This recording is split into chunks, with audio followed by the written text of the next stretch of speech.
কেউ কি পিছনে আছে? পে পে পে পে পাগলা স্যার দেখি তো। এই লুকা লুকা কই, কাউকেই তো দেখতে পেলাম না। আমারই ভুল হয়তো।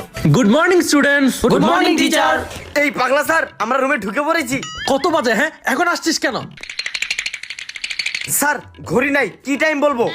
10টার সময় স্কুল আর এখন 11টা বাজে। এতক্ষণ কই ছিলি? স্যার মেয়ে দেখতে গেছিলাম। এই আমি তোকে বলছি। স্যার আমি 2 নম্বরে গেছিলাম। তুই? Sir 1 number. আর তুই কই ছিলি? Sir 4 number. মানে? স্যার 2 নাম্বার 2 বার গেছি, তার মানে 4 নাম্বার। পাজির বাচ্চাগুলা সবাই লাইনে দাঁড়া। ডানে ঘোর, বামে ঘোর, সাবধান, বামে ঘোর। হালার পোলা। তবে রে, আমার ক্লাসে গালি। আজকে তোদের এমন মজা বুঝাবো, দাঁড়া।